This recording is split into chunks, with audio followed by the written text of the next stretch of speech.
जी दोस्तों, welcome again. मेरा नाम है बहरोज़ और आज की वीडियो एक रिकॉर्डेड पॉडकास्ट है जिसमें मेरे गेस्ट हैं अब्दुल्ला बिलाल, जो कि एक इमिग्रेशन कंसल्टेंट हैं for Canada. He is an expert इन इस एरिया और आज मैंने उनको इस पॉडकास्ट पे इसलिए बुलाया ताकि वो हमको समझा सके कि क्या हुआ है जिसकी वजह से millions of people in Canada जो है उनको कनाडा छोड़ना पड़ेगा at the end of their visa expiry. ये वो लोग हैं जो ये सोच के कनाडा आए थे कि वो कनाडा आएंगे, यहाँ जो है या वो वर्क शुरू करेंगे या पढ़ाई करेंगे और इवेंचुअली जो है वो कैनेडियन सिटीज़न बन जाएंगे। हाउएवर ऐसा हो ना सका और अब इन सब को जो है वो वापस जाना पड़ेगा। तो क्या सर्कमस्टांसेस हैं जिनकी वजह से इन सब लोगों को जो या काम करने के सिलसिले में आए थे या पढ़ने के सिलसिले में आए थे या किसी और तरीके से कनाडा आए थे, अब जो है वो उनको रेजिडेंसी का पाथ कंप्लीट होता नज़र नहीं आ रहा और उनको इवेंचुअली कनाडा छोड़ना पड़ेगा। और उनके पास क्या चारा रह जाता है, क्या ऑप्शंस हैं जिसको इस्तेमाल करके वो अपने आप को अभी भी कनाडा में रख सकते हैं लंबे अरसे तक के लिए, प्लस जो है वो किसी न किसी तरह अपना रेजिडेंसी का पार्ट ढूंढ सकते हैं। तो ये सारी चीज़ें हमको एक्सप्लेन करेंगे अब्दुल्ला इस पर्टिकुलर पॉडकास्ट पे। अब्दुल्ला को मैं पहले भी बुला चुका हूँ अपने इस चैनल पे, जिसमें उन्होंने और भी कनाडा इमिग्रेशन रिलेटेड जो है वो हमसे अपडेट शेयर की हैं। अब्दुल्ला जो हैं वो एक एक्सपर्ट हैं इस एरिया में विद रिगार्ड्स टू इमिग्रेशन और उनकी सर्विसेज मैं ख़ुद भी यूज़ करता हूँ। एंड आई हाईली रिकमेंड, अगर आप किसी एक ऐसी सिचुएशन में जहाँ आप या कनाडा मूव करना चाहते हैं या अपनी रेजिडेंसी बरकरार रखना चाहते हैं या अपनी रेजिडेंसी चाहते हैं in Canada all together, I highly recommend that you reach out to him and use his services. मैं उनका लिंक छोड़ दूँगा in the description of this video. वो लिंक जो है वो एक पेड लिंक है। हाउएवर, जैसे कि मैंने पहले कहा, it is much important you go to someone जो कि ट्रस्टेड हैं, जो कि एक प्रॉपर ऑनेस्ट आपको रियल टाइम एडवाइस देंगे as against going to someone जो आपसे पैसे ले लेगा कंसल्टेंट आपको बुलाने के लिए और इवेंचुअली जब आप यहाँ आ जाएंगे तब जो है वो आपको बोलेगा कि ठीक है मैंने कोशिश की थी पर ये हो ना सका। The best thing about Abdullah is that he will give you the right and the true advice. अब पॉडकास्ट में जाने से पहले आपसे एक स्पेशल रिक्वेस्ट है कि अगर आपको इस पॉडकास्ट से थोड़ा भी फ़ायदा हो तो प्लीज़ लाइक का बटन ज़रूर दबाएं। उससे होता ये कि मैं मोटिवेटेड रहता हूँ। दूसरा ये कि अगर आपने सब्सक्राइब नहीं किया चैनल को तो सब्सक्राइब ज़रूर करें, बिकॉज इस चैनल पे मैं और मेरी वाइफ जो है वो कंटेंट पब्लिश करते हैं with regards to how you can move to North America, कैसे नॉर्थ अमेरिका में सेटल हुआ जाता है या जा सकता है और किस तरह नॉर्थ अमेरिका में एक सक्सेसफुल लाइफ गुजारी जाती है। So if any of this topics are of interest to you, this channel is right for you. Now let's get rolling into the podcast. Abdullah, thank you for joining again. आपके साथ हमने पहले भी podcast की है। इट इज़ वंडरफुल, आपकी बहुत ज़बरदस्त इन्फॉर्मेशन होती है और बहुत से लोगों को आपने हेल्प किया है इंक्लूडिंग माई सेल्फ। बहुत से लोग जो हमारा चैनल देखते हैं, Dev asked me, Dev reach out to you, Dev seeked help, so they come out saying के बहुत अमेजिंग इंडिविजुअल हैं, he is very much expert in his area. So thank you for helping me, thank you for helping others as well. आज जिस सिलसिले में आपको मैंने बुलाया इस पॉडकास्ट में इज़ अराउंड जो टेम्प्रेरी रेजिडेंट्स हैं कनाडा के। एंड मैं आपका एक लिंक्डइन पे पोस्ट पढ़ा था, and for those who are not aware, Abdullah जो हैं वो लिंक्डइन पे भी काफ़ी एक्टिव हैं, so you can check him out there as well. मैं उनका लिंक छोड़ दूंगा लिंक्डइन का भी। आपने एक पोस्ट बनाया था कि there is a big sum of temporary residents जिनको अब जो है जाना पड़ेगा क्योंकि उनकी रेजिडेंसी एक्सपायर हो जाएगी, और प्रॉब्ली मोस्ट ऑफ देम वो यही सोच के यहाँ आए थे, जिनमें स्टूडेंट्स, टेम्प्रेरी वर्कर्स, ये सब शामिल हैं कि हम जो है यहाँ पढ़ लेंगे, हम नौकरी कर लेंगे और इवेंचुअली जो है हमारी रेजिडेंसी हो जाएगी। पर लगता है वो होता नज़र नहीं आ रहा। मैंने जो आपका पोस्ट पढ़ा था, तो वो पोस्ट पढ़ने के बाद में काफ़ी इंट्रीग हो गया। मैंने कहा आपको मैं ज़रा बुलाऊं और आपसे पूछूं कि इसके पीछे बैकग्राउंड क्या है और इसका सोल्यूशन क्या है उन लोगों के लिए जो कि फंस गए। पर इस सब में जाने से पहले अगर आप थोड़ा सा अपना इंट्रोडक्शन दे दें and then we'll dive deeper into this. Thank you, Behrouz. Pleasure as always to be here, and thank you for the kind words. Behrouz, I'm based in Canada. I'm based in Toronto, or I'm a regulated Canadian immigration consultant. I've been doing this for a while. मुझे करते हुए काफ़ी time हो गया है। Immigration की field से काफ़ी पुराना अब तो ताल्लुक़ है और बहुत से चेंजेस इसमें देखे हैं। एक्सप्रेस एंट्री की इंट्रोडक्शन से लेके जो आजकल इतने मैसिव चेंजेस हुए हैं। I've seen and I've been through, all of those changes and, been through it all. So, I've had the very good fortune of helping a lot of people along the way. बहुत से लोग जो हैं उनके temporary permanent immigration matters के को जो है उनको असिस्ट करने का मुझे मौका मिला है, and I always say it's been a privilege. तो बस द स्ट्रगल कंटिन्यूज, एंड जो आजकल इतना द पेस जो है चेंजेस का, the pace of change in the immigration field, it has really picked up. बहुत सारे चेंजेस अनाउंस हो गए हैं, बहुत सारे चेंजेस हम अभी भी एंटिसिपेट कर रहे हैं। कुछ चीज़ें आपने पॉइंट आउट ऑलरेडी की टेम्प्रेरी रेजिडेंट्स के रिलेटेड टू टेम्प्रेरी रेजिडेंट्स, तो हम उनमें थोड़ा डीपर डाइव कर सकते हैं। और बहुत इम्पॉर्टेंट है आजकल जो यहाँ पे हैं स्टूडेंट्स हैं, वर्कर्स हैं कनाडा में, कि वो अपना स्ट्रेटेजाइज करें पाथ फॉरवर्ड और किस तरह से वो ट्रांजिशन कर सकते हैं परमानेंट रेजिडेंस में। Thank you Abdullah. और मैं सजेस्ट ये करूँगा जो लोग ये सुन रहे हैं जिनके लिए ये वाकई कंसर्निंग है और वो इस सिचुएशन में फंसे हुए हैं कि जो स्ट्रेटजाइज करने की बात कर रहे हैं Abdullah, don't try to do it yourself. मैं वैसे तो अगर बहुत आपका केस सिंपल हो, एक नॉर्मल केस हो, फेडरल स्किल लेबर के लिए आप अप्लाई कर रहे हो, आपके पॉइंट्स अच्छे हों, या फैमिली हो, आपके आइल्स के स्कोर अच्छे हों, फ्रेंच हो and all, be my guest, do it yourself. मैंने भी खुद किया था, सो आई वोंट हाइड दैट। पर अगर थोड़ा सा भी केस चैलेंजिंग है, और स्पेशली आजकल चैलेंजिंग टाइम्स बहुत हैं, आई वुड हाईली रिकमेंड कि आप किसी और की मिस्टेक से सीखें वर्सेस खुद मिस्टेक करें। और आई एम श्योर अब्दुल्ला आपके पास बहुत से लोग आते होंगे जो मिस्टेक कर चुके हैं और आप उनकी मिस्टेक्स को रेक्टिफाई कर रहे होंगे। सो I'm sure you have a lot of experience just looking at those mistakes. One, दूसरा ये कि आपको you're closer to the regulations as well. So I highly recommend कि people reach out to someone like you. Or it doesn't have to be you, it can be anyone they trust, any consultant. In case they want to reach out to you, मैं आपका link छोड़ दूंगा description of this video में. I just want to tell everyone it's a paid link. पर I highly recommend you make use of that service. उनसे अब्दुल्ला से consultancy करें, at least get his opinion, get his help. और अगर आपको और services चाहिए तो फिर you can go further with him. If not then at least you will have a good advice, good input, good strategy जो कि आप उनके साथ मिलकर बनाएंगे। So I highly recommend that. So but let's move back into the topic. तो पहले तो मुझे बताएं वो न्यूज़ क्या है जो मैंने आपकी लिंक्डइन पे पढ़ी थी। So if you can just share that news and then we'll talk about के उसके इम्प्लीकेशंस क्या हैं ऑन पीपल जो कि यहाँ के सिटीजन्स हैं, रेजिडेंट्स हैं। तो कनाडा पे क्या इम्प्लीकेशंस हैं, उन लोगों पर क्या इम्प्लीकेशंस हैं? जी बहरोज, तो ये एक्चुअली एक आप कह लीजिए सेट ऑफ अनाउंसमेंट्स हैं जो गवर्नमेंट ने की हैं रिसेंट, आप समझ लिए 6 मंथ्स 8 मंथ्स में। और बेसिकली जो इनका फोकस है वो ये है कि ये कनाडा में जो नॉन परमानेंट रेजिडेंट्स हैं, एनपीआर इनको आप कह लें, ये गवर्नमेंट जो यूज़ करती है एनपीआरस कहती है, नॉन परमानेंट रेजिडेंट्स। तो जिसका मतलब है अगर हम इसको आसान उसमें ब्रेक डाउन करें तो anyone who's not a permanent resident but they are in Canada, right. So ये स्टूडेंट्स हो गए, आपके वर्कर्स हो गए, people who are here on a work permit, जो स्पाउसल ओपन वर्क परमिट पे यहाँ पे हैं लोग, वो हो गए। हमने ये देखा कि कोविड में और कोविड के बाद इस जो कंटिजेंट है, ये जो ग्रुप है जिन्हें एनपीआरस कहते हैं, नॉन परमानेंट रेजिडेंट्स, इनका जो साइज है वो बहुत ज्यादा बढ़ गया and it just sky rocketed. अब उसके हम रीजंस में जा सकते हैं कि क्यों हुआ, कैसे हुआ। उनकी रीजंस जो हैं वो गवर्नमेंट क्या देती है, कि गवर्नमेंट फील करती थी, जो उनका नैरेटिव है, जो उनकी जस्टिफिकेशन है कि कोविड के बाद लेबर शॉर्टेज थी और हमें लेबर शॉर्टेज एड्रेस करनी थी, और हमने जो है वो इसलिए थोड़ा सा नंबर जो है उसको ज़्यादा बढ़ने दिया ताकि बिजनेसेस अफेक्ट ना हो, बिजनेस यहाँ पे जो जिनको लेबर शॉर्टेज है वो अफेक्ट ना हो। और उनकी कुछ इस तरह की जस्टिफिकेशंस हैं, रीजंस हैं। मेरा कुछ इसमें ख्यालात डिफरेंट हैं, लेकिन चलें, that's another podcast all together कि क्यों हुआ, ये होना चाहिए था, नहीं होना चाहिए था। इन एनी केस उसका नेट आउटकम जो है वो ये हुआ कि जो नॉन परमानेंट रेजिडेंट्स हैं यहाँ पे, उनका नंबर बहुत ज़्यादा बढ़ गया। और जब ये डिस्कस होने लगा मीडिया में, ये नंबर्स आने लगे, तो तब गवर्नमेंट को ये एहसास हुआ कि ये थोड़ी सी सिचुएशन आउट ऑफ हैंड हो गई है, कि ये जो ग्रुप है नॉन परमानेंट रेजिडेंट्स का, ये इट्स जस्ट जो है the number is too much. तो फिर इसको कम करने के लिए उन्होंने कुछ स्टेप्स अनाउंस किए। तो पहले, जैसे हमने एक प्रीवियस पॉडकास्ट में भी डिस्कस किया था, कि फॉर द फर्स्ट टाइम उन्होंने ये कैप करेंगे नंबर्स अब जो स्टूडेंट्स के और वर्कर्स के कनाडा में हैं। तो उन्होंने एक वो उसका नंबर आइडेंटिफाई कर दिया कि इतने स्टूडेंट्स आएंगे, इतने वर्कर्स आएंगे, जो कि पहले नहीं होता था।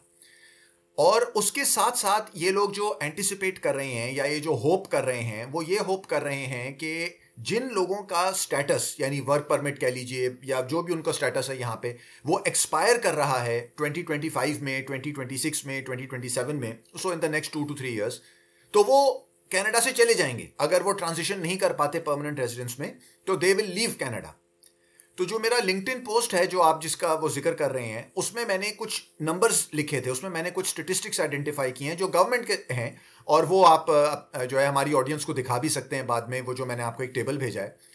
और उसमें आपके ऑडियंस ये देखेंगे कि the government is expecting slash hopping slash praying, आप अपना मर्जी का वर्ड उसमें डाल लें, कि 2025 ले लीजिए, which is only a few weeks away. तो गवर्नमेंट एक्सपेक्ट कर रही है कि 2025 में अबाउट 1.2 मिलियन जो ये नॉन परमानेंट रेजिडेंट्स हैं, जिनके ये ख़त्म हो रहे हैं स्टेटस, और स्टेटस एक्सपायर कर रहा है, ख़त्म कर रहा है 2025 में, तो ये 1.2 मिलियन लोग कनाडा छोड़ देंगे और ख़ुद से चले जाएंगे। और जो उनकी आगे प्रोजेक्शंस हैं कि ठीक है 1.2 मिलियन लोग जो हैं वो कनाडा छोड़ देंगे, उसके बाद हमने इतने स्टूडेंट्स लेने हैं। So for example they are working towards having a total number of students in Canada of around, ये अगर आप जैसे टेबल में देखेंगे, आई बिलीव इट्स 400,000 या कुछ इस तरह से है नेट इनफ्लो जो है, नेट जो वो एक्सपेक्ट कर रहे हैं। The students is about 600,000, sorry. तो 1.2 मिलियन लोग चले जाएंगे, 600,000 स्टूडेंट्स होंगे, उसमें से फिर वो वर्क परमिट्स जो है ऐड करेंगे। तो वो एंटिसिपेट कर रहे हैं कि नेट चेंज जो होगा 2025 में वो अबाउट -445,000 होगा। ठीक है, तो 2025 में there will be around 445,000 less और fewer non permanent residents in Canada. 1.2 million चले जाएंगे, कुछ 6 लाख आ जाएंगे, और बाकी जो है वो एंटिसिपेट कर रहे हैं कि वो अबाउट 400,000 का नेट चेंज होगा, नेगेटिव, यानी कम लोग होंगे। इसी तरह 2026 में अगर आप देखेंगे टेबल पे, तो they are expecting about 1.1 million people to leave. ठीक है, और इसी तरह फिर वो नेट चेंज जो है वो इट्स स्टिल अराउंड 445,000 के 445,000 fewer non permanent residents in Canada in 2026। तो जो मेरा पोस्ट था उसमें मैंने ये लिखा था कि आई थिंक ये एक बहुत ही नाइव एक्सपेक्टेशन है, और बहुत एक नाइव आपका जो है आइडिया है कि ये जो 12 लाख लोग हैं, 1.2 मिलियन लोग हैं, ये खुद से अपना जो है वो बैग पैक करेंगे और चले जाएंगे। तो हम आजकल देख रहे हैं जो हमारे south of the border situation है, और जो इनकमिंग प्रेसिडेंट हैं ट्रंप, वो बहुत अग्रेसिवली इस बात को कर रहे हैं, और बहुत अग्रेसिवली इस बात को जो है अपने सपोर्टर्स को कह रहे हैं कि मैं 1 मिलियन लोग डिपोर्ट करूंगा, अमेरिका से मिलियंस डिपोर्ट करूंगा। और 1 मिलियन का नंबर शायद उन्होंने, वो कहते रहते हैं कि I will deport 1 million people as soon as I take office. तो ऐसी तो कोई चीज़ कनाडा में नहीं होने वाली। ठीक है, तो मतलब जो ये एक्सपेक्ट कर रहे हैं कि 1.2 मिलियन लोग चले जाएंगे, मुझे नहीं पता है किस उस पे बेस कर रहे हैं। ठीक है, कुछ इसमें ज़रूर ऐसी लोगों की जो है परसेंटेज होगी जो ये देखेंगे कि भाई हम नहीं ट्रांजिशन कर पा रहे परमानेंट रेजिडेंस में, और हमने यहाँ पे जो है वो नहीं होना, ख्वार नहीं होना जिसे हम कहते हैं, कि मतलब हमने ये नहीं करना कि हम बैठे रहें और ये नहीं हो रहा, कोई बात नहीं, हम कुछ और जो है एक्सप्लोर करते हैं। Maybe they go back to their countries, maybe they have other opportunities in other countries, तो वो चले जाएंगे। लेकिन ये मेरी प्रिडिक्शन कह लें इसे। और बहरहाल मैं ऑन द ग्राउंड यहाँ लोगों से मिलता हूँ, और मैं बहुत अरसे से ये काम कर रहा हूँ, और जो लोग इस कैटेगरी में हैं यहाँ पे नॉन परमानेंट रेजिडेंट्स, मेरा ये ख्याल है कि गवर्नमेंट जो है वास्टली ओवर एस्टिमेट कर रही है the number of people who will leave of their own accord, कि वो खुद से चले जाएंगे। और अगर वो नहीं जाते हैं फॉर एग्जाम्पल, तो ये जो नेट चेंज के नंबर्स हैं गवर्नमेंट के पास, ये चेंज होंगे। जाहिर बात है, अगर आप जो है एक्सपेक्ट कर रहे थे कि 1.2 मिलियन लोग चले जाएंगे, और सिर्फ 2 मिलियन उसमें से 0.2 मिलियन या 0.3 मिलियन जाते हैं, और 700 to 800,000 नहीं जाते, तो वो अब आप जो नेट चेंज एक्सपेक्ट कर रहे थे वो तो नहीं हुआ, वो नंबर तो आपने अचीव नहीं किया। तो फिर आप क्या करेंगे? क्या आप जो इनकमिंग स्टूडेंट्स हैं उनका नंबर और फर्दर रिस्ट्रिक्ट करेंगे, या आप वर्क परमिट्स और जो है रिफ्यूज करने शुरू कर देंगे? तो इसके बहुत ज्यादा जिसे हम कहते हैं रिपल इफेक्ट्स हैं और डाउनस्ट्रीम इफेक्ट्स हैं, और ये देखना पड़ेगा कि ये गवर्नमेंट कितनी सीरियस है इस नंबर के बारे में। आप हमें ये पता है कनाडा में कि यहाँ पे कोई वो मैस डिपोर्टेशन टाइप चीज तो इट इज हाईली अनलाइकली। अब मैं ये नहीं कह रहा कि ये होनी चाहिए या नहीं होनी चाहिए, so let me be very clear. मैं इसको एडवोकेट नहीं कर रहा कि आप उनको जो है डिपोर्ट करें या ना करें। This is a very very complex situation with no easy sort of solutions कि ये ऐसे होना चाहिए, ऐसे होना चाहिए। तो इसमें बहुत इफ्स एंड बट्स हैं। आई थिंक गवर्नमेंट ने बहुत ज़्यादा जो है इसको सिंप्लीफाई कर दिया है। ये इतनी सिंपल सिचुएशन है नहीं, it's a very complex situation with no easy solutions. Got it. चलें, अच्छा, मुझे आई क्लियरली अंडरस्टैंड। मुझे पहली चीज़ ये बताएं कि आपकी नज़र में, and I know you are not an expert in this area, but just क्योंकि आप इन लोगों से बात करते हैं, अथॉरिटी से भी और इमिग्रेंट से भी, तो आई एम श्योर आपका जो पर्सपेक्टिव है would be far superior than any average individual. आपको क्या लगता है इसके सोशल और इकोनॉमिक इम्पैक्ट क्या होंगे ऑन कनाडा? देखें, ये तो बहुत हैं। मतलब आप ये देखें कि यहाँ पे in the last I would say 8 months 9 months, अब ईयर कह लें, लास्ट ईयर कह लें, ये जो इमिग्रेशन है ये एक बहुत ही ज़्यादा आप समझें कि फ्रंट एंड सेंटर है मीडिया में, पॉलिटिकल जो कैंपेन्स हैं उसमें कह लें, जो बातें हो रही हैं यहाँ पे, जो 2-3 बहुत ज़्यादा आप कह लें कि इंपॉर्टेंट टॉपिक्स हैं, या जो टॉपिक्स हैं जो बार बार डिस्कस किए जाते हैं, उनमें इमिग्रेशन जो है इज़ फ्रंट एंड सेंटर। तो जैसे हम अमेरिका में देखते हैं कि इमिग्रेशन जो है वो कितना बड़ा एक इशू बना, और उसके ऊपर मैं जो 2-3 आप समझिए, मेरी नज़र में, मेरी असेसमेंट में, जो अमेरिका में इश्यूज थे जिनकी बेसिस पे ये इलेक्शन का रिजल्ट वो हुआ, जो ये जो हमने देखा, उसमें इकोनॉमी है, और मैं समझता हूं कि टॉप 2-3 इश्यूज में इमिग्रेशन है, कि लोगों के कुछ ख्यालात हैं इमिग्रेशन के बारे में, जो वहाँ अमेरिका में जो उनके सदर्न बॉर्डर पे हो रहा है, वो जो मैक्सिको के थ्रू लोग आ रहे हैं, और ट्रंप क्लेम करते हैं कि कनाडा से भी बहुत लोग अमेरिका जो है वो इलीगली आ रहे हैं, और वो टैरिफ्स की बात कर रहे हैं। Again that's a separate podcast all together. लेकिन सोशल आप इसको कह लीजिए कि इम्पैक्ट कह लें, या एक ओवरऑल इम्पैक्ट तो बहुत है इसका। जो यहाँ पे लाइकली है पार्टी अगले साल इलेक्शन जो जीतेगी, जो कंजर्वेटिव्स हैं, जो उनके लीडर हैं, who is the likely prime minister Pierre Poilievre जो हैं, तो वो तो बहुत इस बारे में बात करते रहते हैं कि इमिग्रेशन जो है बहुत बुरी तरह मैसअप किया है ट्रूडो ने और उनकी गवर्नमेंट ने, और this file has been poorly handled, it has been grossly mismanaged. To be honest with you, मैं डिसएग्री नहीं करता उनसे, बिल्कुल सही कह रहे हैं। मतलब there are so many things that we can identify कि ओवर द लास्ट 3-4-5 years जहां पे आई फील कि इमिग्रेशन पॉलिसी जो है वो सही नहीं थी, और जिस तरह से उसको इम्प्लीमेंट किया गया, जिस तरह से कुछ चीज़ों को होने दिया गया, नहीं कोई एक्शन नहीं लिया गया, तो उसकी वजह से ये सिचुएशन है जो आज इनको इतने ड्रास्टिक मेजर्स लेने पड़ रहे हैं। कि कहाँ तो ये बात कर रहे थे कि हम 500 से भी ज़्यादा जो है वो परमानेंट रेजिडेंट्स पर ईयर लेंगे, और कहाँ इन लोगों ने उसको 500,000 से कट करके 2025 में अबाउट 380,000 कर दिया। तो आप देखें कि दैट्स अ ह्यूज रिडक्शन। ये बहुत एक मैसिव बैकवर्ड स्टेप है कि आप कहाँ सोच रहे थे और इन दी एंड आपको क्या करना पड़ा। तो जो यहाँ पे इम्पैक्ट है वो तो बहुत है, लोगों की जो ओपिनियन है इमिग्रेशन के बारे में वो बहुत चेंज हुई है यहाँ पे। और Canada was one of those countries which for the longest time, I have been here almost 11 years, मेरे यहाँ रहते हुए इन 10-11 years में मैंने देखा है कि जब हम यहाँ आए थे, how positive the sentiment was around immigration. जो कैनेडियन पब्लिक का सेंटिमेंट था वो बहुत पॉजिटिव था कि हाँ, this is something which is good for the country, this is something which the country really desperately needs, and it was generally a very positive and welcoming sentiment. I think कि हम लोग तकरीबन 180 degrees आ गए हैं in these 10 years, और ये 10 years वो हैं जिसमें Justin Trudeau was in power. So Justin Trudeau came, into office in 2015, और अब हम we are, almost in 2025. तो इन 10 सालों में जिसमें जस्टिन ट्रूडो और इनकी गवर्नमेंट जो है वो पावर में थी, आप देखें कि इमिग्रेशन का सेंटिमेंट कैसे शिफ्ट हुआ है। तो इसके तो बहुत मैसिव इम्पैक्ट कह लें, या इसको आप कह लें कि इसके असरात जो हैं वो हैं सोशल लेवल पे कह लीजिए, कल्चरल लेवल पे कह लीजिए, जो जिस तरह से लोग सोचते हैं उस लेवल पे कह लीजिए, तो इम्पैक्ट तो इसका बहुत है। अच्छा, इसमें मुझे एक चीज़ बताएं, because you talk to people more than I do, और आप वहाँ ऑन ग्राउंड भी हैं, ज़्यादा लोगों से कनेक्ट करते हैं, बिजनेस टर्म्स में भी, ट्रांजैक्शनली भी और पर्सनली भी। तो इसमें इज़ दिस सोशल इम्पैक्ट और सोशल जो अनहैप्पीनेस है with regards to what has happened, और आपने भी कहा कि इट इज़ ग्रॉसली मिसमैनेज्ड, ये is it limited to a particular community in Canada, या ये ब्रॉड स्केल पे आपको नज़र आता है? और मैं समझाता हूँ मैं सवाल कहाँ से कर रहा हूँ।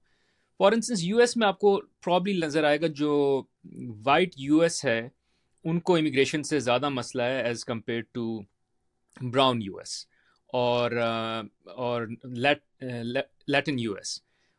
ऑल्दो अब लैटिन वाले भी जो हैं वो कहते हैं कि हम आ गए हैं, लेकिन अब हमारा पूरा जो है वो मुल्क वापस यहाँ ना आए, because this is what we left, right. So वो लैटिन अमेरिका से, लेट्स से वेनेजुएला में हालात अच्छे नहीं हैं, अब वो वेनेजुएला कोई बंदा छोड़ कर आया है, और अगर बॉर्डर्स खुले हुए हैं और जो वेनेजुएला की जो मसले छोड़ कर आया है वही सारे लोग जो मसले क्रिएट करते हैं वो भी आ जाएं, तो देन ही विल बी, और दैट इंडिविजुअल ही और शी विल बी लाइक कि ये तो जो मैं छोड़ कर आया हूँ वही यहाँ बन गया। सो ऑल्दो कहा यह जाता है कि सिर्फ वाइट का प्रॉब्लम है और वाइट्स को इमिग्रेंट से मसला है, I have come to realize and I have read के जो इमिग्रेंट्स हैं वंस दे बिकम सिटीजन्स उनको भी मसला हो जाता है with the immigrants. So I want to know कि कनाडा में क्या sentiment, is it limited to a community या अब काफ़ी ब्रॉड स्केल पे नज़र आता है? और स्पेशली मैं बात कर रहा हूँ हमारी एज ए देसीज की, So Indian, Pakistanis, Bangladeshis and all, इनका क्या sentiment है? Because I think the white sentiment would be very clear if anything. इनका क्या sentiment है? I think bureaus that's a fantastic question, और ये बहुत इंपॉर्टेंट भी है इसको समझना कि जो है ये जो सेंटिमेंट है ये कहाँ चेंज हुआ है, कि किसी पर्टिकुलर कम्युनिटी में चेंज हुआ है, सिर्फ ओवरऑल सेंटिमेंट चेंज हुआ है. I think that's a great question. थोड़ा सा जैसे बहरोज में अगेन इसको मैं जो है कंपेयर करूंगा, क्योंकि हमारे सामने एक अभी बहुत रीसेंट एग्जांपल है यूएस इलेक्शंस की. ठीक है, ठीक है, अमेरिका में और कनाडा में बहुत फर्क है, डेमोग्राफिकली भी फर्क है, स्केल का बहुत फर्क है, बहुत. लेकिन चले बिल्कुल हमारे साउथ पे है ये कंट्री और हमारे सामने अभी इलेक्शन हुआ है.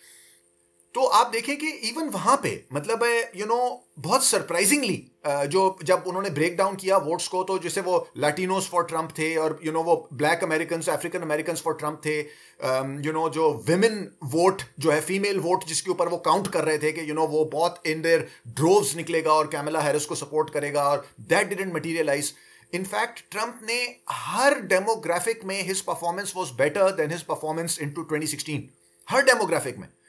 तो यानी जिसका मतलब ये है कि मोर लैटिनोज, और स्पेशली उसमें जो है वो लैटिनो मेन कह लीजिए आप, कि जो है उसका उनके वोट्स जो है इसने इनको ज़्यादा मिले ट्रम्प को. अफ्रीकन अमेरिकन वोट अगेन उसमें मेरा ख्याल है मेन जो है वो ज़्यादा उनका वोट ज़्यादा मिला ट्रम्प को.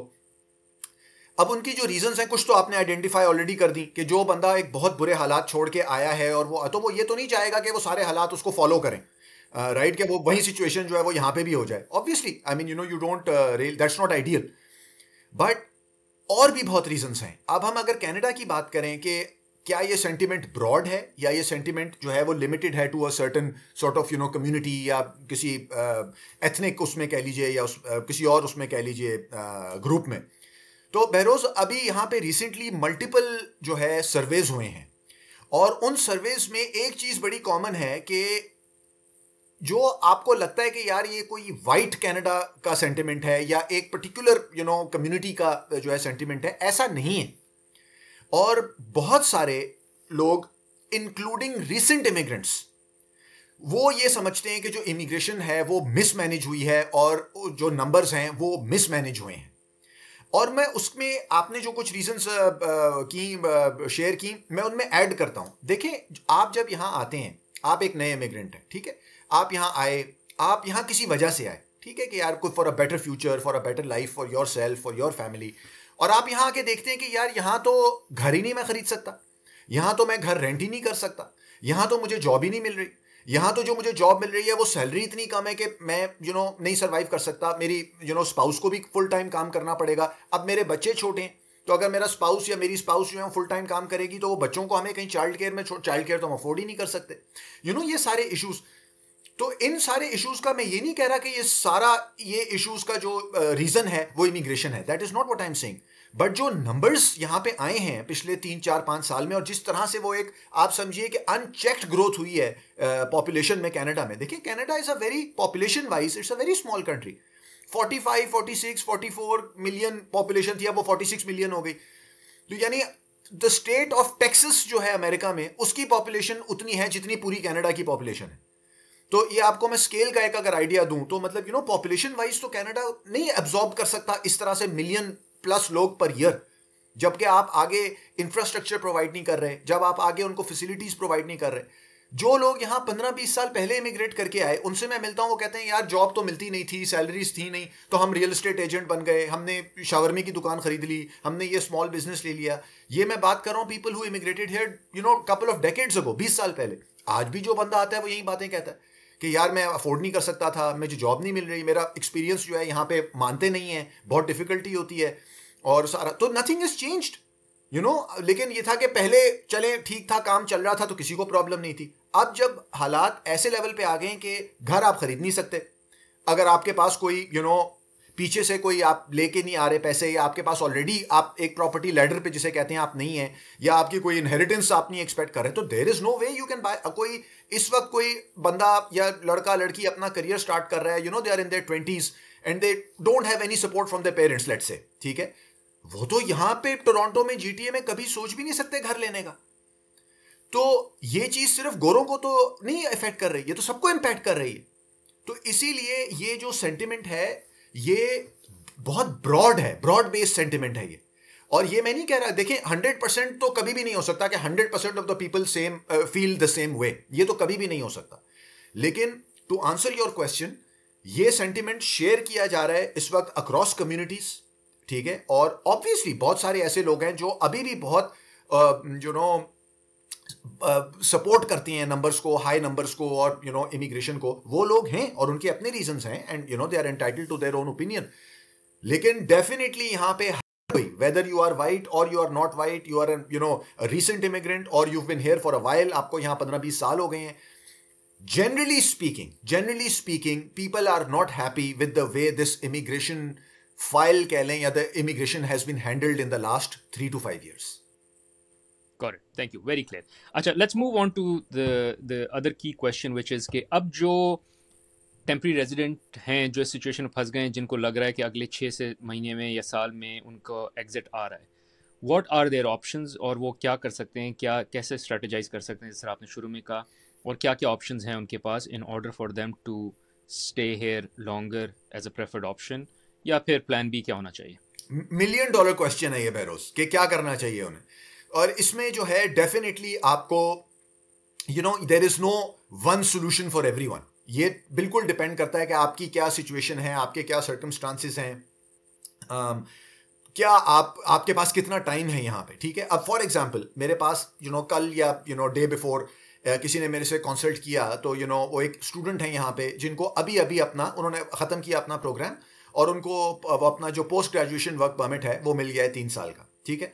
तो वो इतनी पैनिक्ड थी कि अभी आपको परमिट मिला है और 3 साल के लिए वैलिड है, but she was so panicked and she was so nervous कि मुझे पीआर मैं ट्रांजिशन कर पाऊंगी या नहीं, आप मुझे प्लीज़ गाइड करें, प्लीज़ बताएं। कि मैंने एक मोमेंट लिया ज़रा उसको रियलाइज़ करने में कि देखें, आप फियर देखें कितना है लोगों में, कि you've just got your work permit which is now valid for 3 more years, अभी 3 साल मैक्सिमम, बेसिकली 3 साल का मिलता है PGWP। तो अभी आपको मिला है, इट्स वैलिड टिल 2027 सितंबर या जो भी उनको मिला। लेकिन वो जिस तरह से जो नर्वसनेस थी उनके लहजे में, जो पैनिक था उनके उस थॉट्स में, और जिस तरह वो बात कर रही थी, तो वो मुझे बहुत उसने मुझे बड़ा इम्पैक्ट किया। कि देखें, आप इमेजिन करें कि कितना ये स्टूडेंट्स हैं जिन्होंने hundreds of thousands of dollars लगा दिए यहाँ पे 2 साल में, 3 साल में, 4 साल में, और अब वो सोच रहे हैं कि हम कैसे ट्रांजिशन करेंगे। तो क्या करना चाहिए, ये तो डिपेंड करता है आपके सर्कमस्टांसिस पे, ठीक है। गवर्नमेंट ने तो आइडेंटिफाई कर दिया है कि गोइंग फॉरवर्ड 2025 में, 6 में, 7 में किस ग्रुप को वो प्रायोरिटाइज करेंगे, ठीक है। उन्होंने कहा कि हम कैनेडियंस, यानी जो people who are already in Canada, ठीक है, उनको प्रायोरिटाइज करेंगे। हम इन ऑक्यूपेशंस को प्रायोरिटाइज करेंगे, ठीक है, हेल्थ केयर हो गया। उन्होंने कहा कि हम फ्रेंच जो लोग बोलते हैं उनको भी प्रायोरिटाइज करेंगे, हेल्थ केयर ऑक्यूपेशंस को प्रायोरिटाइज करेंगे। इसी तरह उन्होंने तो अपना वो डिक्लेयर कर दिया, आइडेंटिफाई कर दिया है कि हम जो है वो किस ग्रुप को, कह लीजिए, किन ऑक्यूपेशंस को जो है प्रायोरिटाइज करेंगे। अब ये आपने देखना है कि आप कहाँ फिट होते हैं, राइट। आप किसी उस ब्रॉड कैटेगरी में फिट हो रहे हैं या नहीं हो रहे हैं, और अगर आप नहीं हो रहे हैं तो क्या वो कुछ 2-3-4 स्टेप्स हैं जो आप ले सकते हैं, and that would also depend on how much time you have. अब आपका वर्क परमिट 6 महीने में एक्सपायर हो रहा है, राइट, 6 months में आपका PGWP है या वर्क परमिट है वो एक्सपायर हो रहा है। तो is there anything that you can do? I mean, that would depend on your situation, but probably not. 6 months is not a lot of time.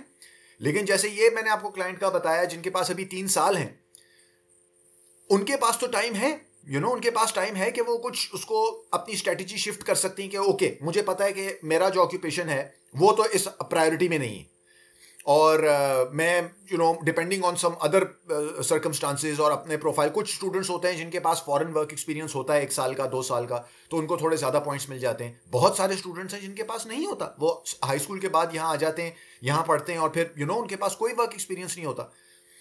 तो मैं अगेन वही एडवाइस दूंगा जो आपने बिल्कुल शुरू में दी थी ऑडियंस को, कि आप किसी से डिस्कस करें कि क्या पॉसिबल जो है वो होनी चाहिए स्ट्रेटजी, और क्या स्टेप्स लेने चाहिए और कब लेने चाहिए, अपना मैक्सिमाइज करने के लिए चांसेस को, कि आप ट्रांजिशन करें परमानेंट रेजिडेंस में। और इसमें this is not going to be easy, this is going to be challenging, especially because उन्होंने ओवरऑल नंबर्स कम कर दिए हैं। एक और बहुत बड़ी चीज़ है, जो इम्पैक्ट करेगी इसको, वो प्रोविंशियल नॉमिनेशन का कोटा है, जो कि 50% कम कर दिया गया है, विच इज ह्यूज। 50% जो, क्योंकि बहुत सारे स्टूडेंट्स कह लीजिए, बहुत सारे वर्कर्स जो हैं यहाँ पे स्टूडेंट्स, वो रिलाई करते थे इन प्रोविंशियल स्ट्रीम्स पे कि एक्सप्रेस एंट्री में तो चलें ठीक है, हमारे पास पॉइंट्स नहीं है या हमारी जो है प्रोफाइल वो नहीं है, यू नो जो आजकल जिनको आईटीएस आ रहे हैं, तो वो प्रोविंशियल प्रोग्राम्स को पे रिलाई करते थे। लेकिन प्रोविंशियल उनका तो कोटा उन्होंने आधा कर दिया, 50% कर दिया। तो this is going to be a challenging time. आप जो है अगर इस सिचुएशन में हैं तो आप किसी से कंसल्ट करें, आप अपना एक प्लान फॉर्मुलेट करें और आप ओपन हो, फ्लेक्सिबल रहें कि ठीक है, सोचा तो मैंने कुछ और था लेकिन I have to stay flexible. अगर मुझे कोई चीज चेंज करनी पड़ती है जो मैंने ओरिजिनली नहीं सोचा था, तो ठीक है, I will change, I will pivot. लेकिन it is going to be challenging given के नंबर्स भी कम हो गए हैं, कोटास कम हो गए हैं। जो अभी हम बात कर रहे थे कि जो एक्सपेक्ट कर रहे हैं कि 1.2 मिलियन लोग चले जाएंगे, you know that is going to have an impact on how many of these people are likely to transition to PR. You know, it's very likely कि ऐसा हो। तो आप किसी से रीच आउट करें, किसी से आप डिस्कस करें अपनी सिचुएशन, अपना एक प्लान फॉर्मुलेट करें, फ्लेक्सिबल रहें, देखते रहें डेवलपमेंट्स कि क्या हो रही हैं, कौन से ड्रॉज हो रहे हैं, कितने लोगों को इन्वाइट किया गया है, किस किस्म के लोगों को इन्वाइट किया गया है। You know, keep an I out for all these sort of drawers and these trends. और जो है यू नो अब अकॉर्डिंगली अपनी स्ट्रैटेजी को आप वो करें, चेंज करें, एडजस्ट करें। ठीक है, वेरी क्लियर। अच्छा, आपने जितनी भी बातें की इसमें मैं I start to make plan और स्ट्रैटेजी। लेट्स से अगर मैं सिचुएशन में होता, and I just throw a few things for you and you tell me कि ये कितनी प्रोबेबल है या नहीं है। मैं अपनी एजुकेशन एक्सटेंड कर लूँ, मतलब मैं एमबीए करने आया था, मैं कहूँ चलो एक और एमबीए कर लेते हैं, शायद 2 साल एक्सटेंड हो जाएंगे और फिर एटलीस्ट उसके बाद की बात देखी जाएगी, will see maybe I get something. Another thing is I get another job. तो अभी मेरी जॉब का जो वर्क परमिट है वो एक्सपायर होने वाला 6 महीने में। I get another job and ask them to sponsor me because मैं कनाडा में हूँ, I can show up for the interview and all. are these things which you think is possible, probable या नहीं, ये का टाइम भी बस अब बहुत squeezed हो गया? बहरोज और बहुत सारी चीजें जो है ना इन चीजों के अराउंड जो है चेंज हुई हैं। सो फॉर एग्जांपल ये जो LMIA वाला चक्कर था कि आपने LMIA ले लिया, आप यहाँ पे गए, यू नो जिसे फ्लैग पोलिंग कहते हैं, आप यहाँ बॉर्डर पे गए, आपने वर्क परमिट के लिए अप्लाई किया, वर्क परमिट लिया, आप वापस आ गए, आपने काम करना शुरू कर दिया।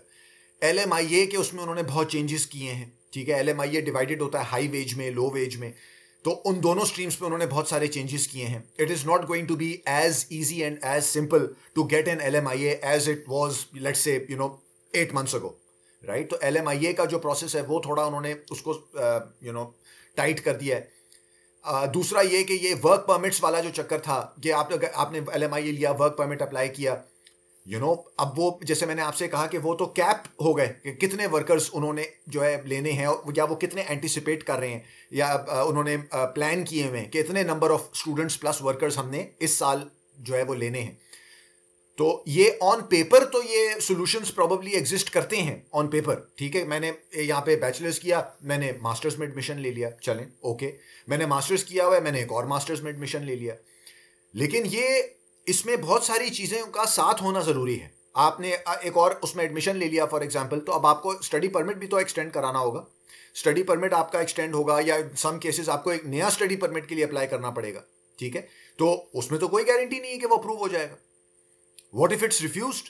आपने LMIA आपने ले लिया, चाहे आपने वैसे ले लिया या आपने खरीद लिया जैसे यहाँ पे लोग करते रहे हैं, और आपने वर्क परमिट के लिए अप्लाई किया, वर्क परमिट रिफ्यूज हो गया आपका, देन व्हाट, राइट। सो ये कोई आपका क्या कह लीजिए उसे, कोई ये वो सेट इन स्टोन या कोई कॉन्क्रीट सोल्यूशन तो नहीं है, because you don't have control. ये तो आपके हाथ में तो नहीं है, ये तो आपका कोई भी चीज़ रिफ्यूज हो सकती है।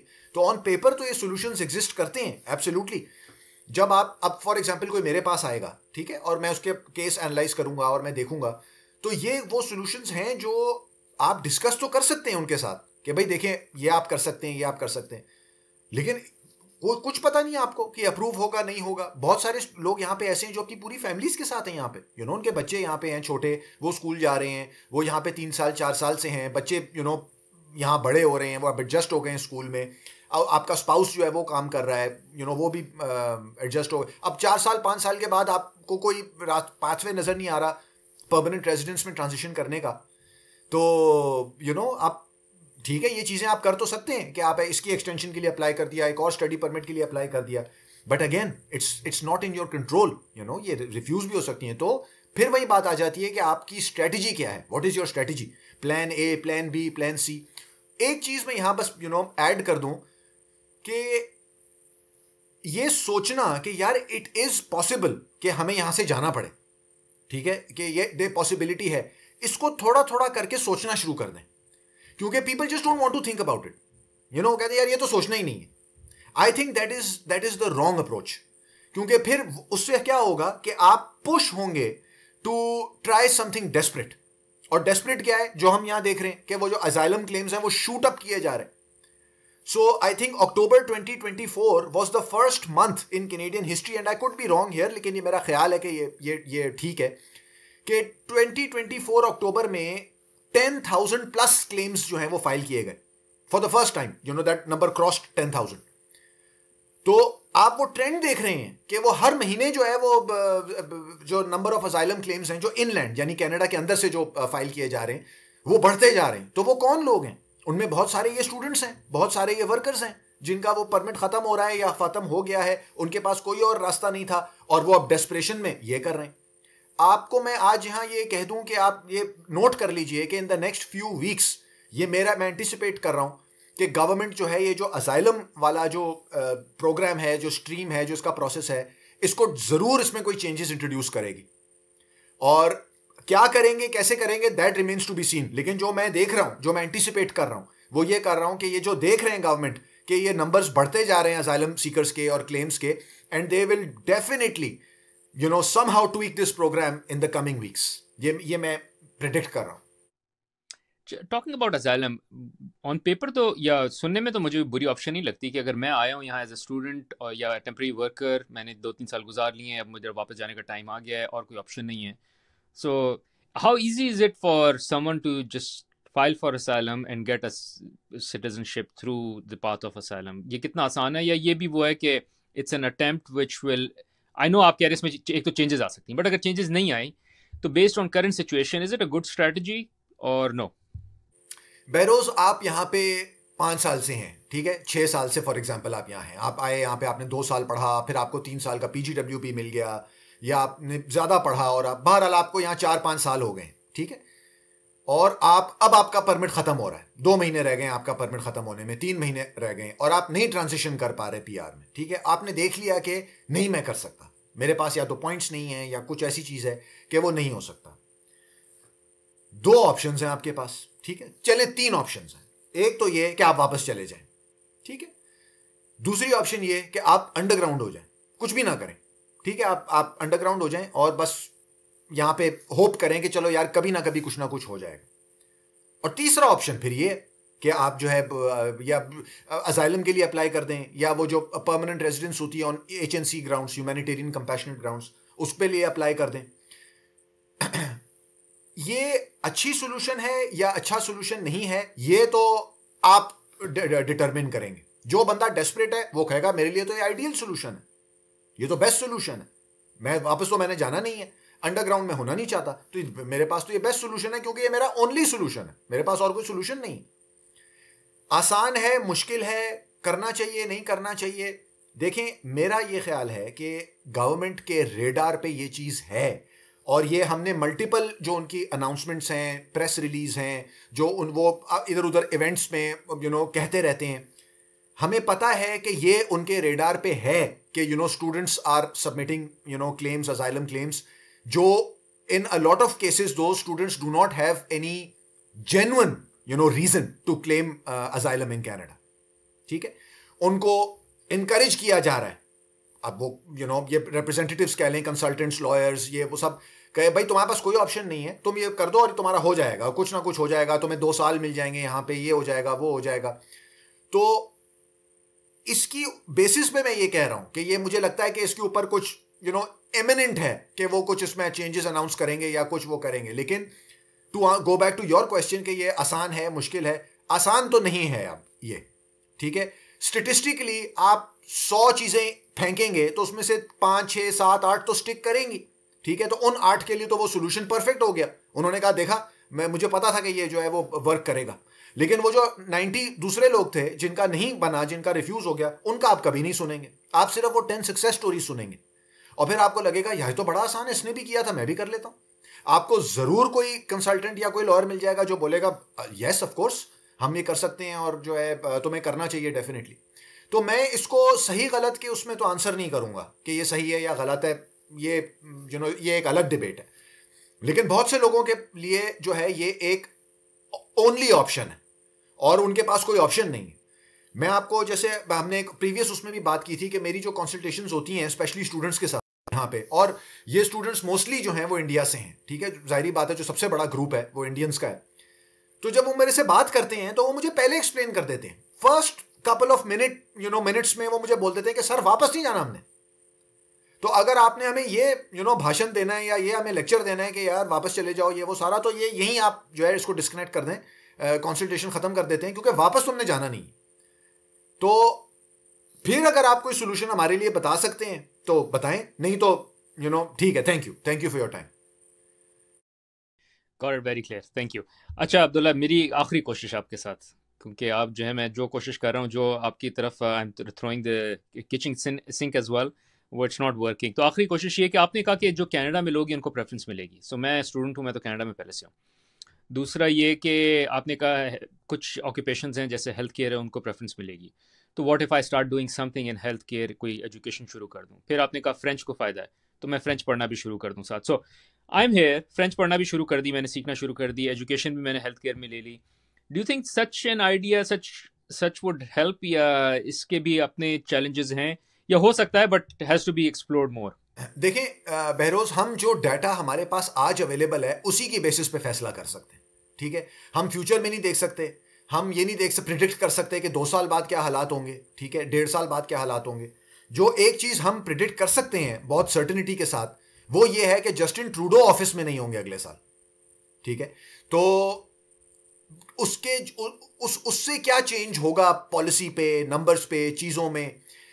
अगर अक्टूबर में इलेक्शन होते हैं फॉर एग्जांपल, ठीक है, तो अगर 2025 में, लेट 2025 में यहां पे एक नई गवर्नमेंट आती है, पहली बात तो ये कि अभी से लेके अक्टूबर में, नवंबर में बहुत टाइम है, आपको पता है कुछ भी हो सकता है, कोई चीजें, कोई सर्कमस्टांसेस चेंज हो सकते हैं, कुछ हो सकता है। लेकिन barring any such drastic event, it is very likely that this current government या ये जो पार्टी है ये पावर में नहीं होगी अगले साल। तो जब नई जो गवर्नमेंट आएगी, जो नई पार्टी आएगी, क्या वो कोई और चेंजेस इंट्रोड्यूस करेगी? क्या वो इसको और स्ट्रिक्ट करेगी? क्या वो इसको कंप्लीटली जो है वो करके ख़त्म करके अपना कोई प्रोग्राम या अपनी कोई स्ट्रेटजी लेआउट करेगी? ये तो हम प्रिडिक्ट नहीं कर सकते। तो जो हमारे पास आज डाटा है, हम उसी की बेसिस पे एडवाइस भी कर सकते हैं और अपनी स्ट्रेटजी डेवलप कर सकते हैं। जो आज हमारे पास डाटा है वो ये कहता है कि अगर आप कनाडा के अंदर हैं, आपके पास 1 साल का एक्सपीरियंस कनाडा के अंदर है, आप कनाडा एक्सपीरियंस क्लास के लिए क्वालिफाई करते हैं, आप किसी हेल्थ केयर या हेल्थ केयर रिलेटेड फील्ड में फॉर एग्जांपल आपकी ऑक्यूपेशन है, अगर आप फ्रेंच बोलते हैं, ये सब फैक्टर्स आपके पास हैं, तो आपका बहुत अच्छा चांस है to transition to permanent residence. The data that we have available today absolutely suggests that you will have a very very good chance to transition to permanent residence if you meet all this criteria, ठीक है। अब अगर आपने कोई let's say कोई और चीज की है, लेकिन आपके पास टाइम है कनाडा में, आपके पास 1.5 साल, 2 साल, 2.5 साल हैं, तो बिल्कुल आप ये स्ट्रेटेजाइज कर सकते हैं कि ओके, अगर मैं आज फ्रेंच सीखना शुरू करूं, मैं जीरो मुझे फ्रेंच आती है, लेकिन अगर मैं आज सीखना शुरू करूं तो गवर्नमेंट ने आइडेंटिफाई किया है कि हम ये फ्रेंच जो फ्रेंकोफोन है ग्रुप है, इसको हम प्रायोरिटाइज करेंगे, तो ठीक है, मुझे 1.5 साल लगेगा उस लेवल पे पहुंचने में, लेकिन आई एम कमिटेड, मैं करूंगा। अब 1.5 साल बाद कोई ऐसे हालात हो जाएं, कोई ऐसी सिचुएशन हो जाए कि वो स्क्रैप कर दें उस कैटेगरी को, या वो नंबर्स उसके स्लैश कर दें, तो ये तो नहीं हम प्रिडिक्ट कर सकते। तो absolutely going back to what we were discussing earlier, कि आप किसी से जब मिलके ये स्ट्रेटजी डेवलप करेंगे तो आपको ये सॉल्यूशंस आपके पास आएंगे कि ठीक है यार, मेरी ऑक्यूपेशन जो है वो बिल्कुल इस वक्त जो है इन डिमांड नहीं, ठीक है, मैं HR में हूं, या मैं कोई बेसिक कोई ऐसे फाइनेंस में कोई काम कर रहा हूं, it's not in demand and it's not likely to be in demand. Provincial nominations का जो कोटा है वो 50% कम हो गया, ठीक है, ये भी मुझे पता है। तो मैं किस तरह मैक्सिमाइज करूं? तो based on your profile, based on your circumstances, ये 4-5 चीजें हम डेवलप कर सकते हैं कि यार देखो, तुम्हारे पास 2 साल है, फ्रेंच सीखनी शुरू कर दो, ठीक है, it can only help you, it can not hurt you. आप जो है रिलेटेड किसी ऐसी फील्ड में है कि कोई थोड़ा बहुत पॉसिबल है आपके लिए किसी, देखिए हेल्थ केयर का हमने एक दफा पहले भी बात की थी, हेल्थ केयर का मतलब सिर्फ ये नहीं है कि doctor, physician, surgeon, dentist, vet, वो एक बहुत बड़ी कैटेगरी है, उसमें बहुत सारी और ऐसी पोजीशंस भी हैं जिसके लिए मे बी आपने कोई थोड़ा बहुत कोई ट्रेनिंग कर ली, कोई थोड़ा सा सर्टिफिकेशन कर ली, तो मे बी आप उसमें फिर ढूंढ सकते हैं, जॉब ढूंढ सकते हैं, ठीक है, तो ये पिवट कर सकते हैं, तो बिल्कुल जो है हो सकता है आप अपने चांसेस इंप्रूव कर सकते हैं और मैक्सिमाइज कर सकते हैं अपने अपने चांसेस को। आगे क्या होना है ये तो किसी को भी नहीं पता, लेकिन दो चीजें हमें पता है, एक ये कि government is likely to change next year, और दूसरी चीज ये है कि nothing is constant but change. तो चेंज तो बहुत हुआ भी है, होता भी रहेगा, लेकिन जो डाटा आपके पास अवेलेबल है आप उसको जो है एनालाइज करें और उसकी बेसिस पे एक फैसला करें। Got it Abdullah, thank you, this was really helpful. हमेशा की तरह आपसे जो बहुत सारी नॉलेज मिलती है, बहुत सारी इन्फॉर्मेशन मिलती है, so we'll stay in touch with you and thanks for coming in. Any last words? Thank you Behrouz, thank you for having me. Last words यही है बस कि चैलेंजिंग टाइम्स ये हैं डेफिनेटली, अगर आप यहाँ कनाडा में हैं, क्योंकि बहुत सारे ये जो लोग हैं, स्टूडेंट्स हैं, दे आर यंगर, और उन्होंने बहुत time, energy, resources, efforts, hopes लगाई हैं इस जर्नी पे कि यार हम यहाँ पे परमानेंट रेजिडेंट बन जाएंगे और ये हमारा हो जाएगा। तो इट इज़ वेरी इंपॉर्टेंट कि आप जो है गिव अप नहीं करें, आप गिव अप नहीं करें, लेकिन डेस्परेट ना हो। मतलब डेस्परेशन जो है वो लीड करती है to desperate measures, to desperate actions, और वो आप रियलाइज नहीं करते कि आगे जाके किस तरह बैकफायर कर सकते हैं।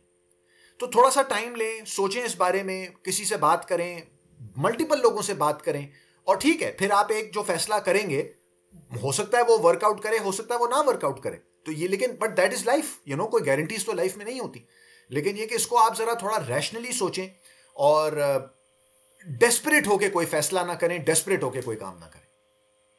Got it, thank you Abdullah, thanks for coming in once again. Thank you Behrouz, my pleasure.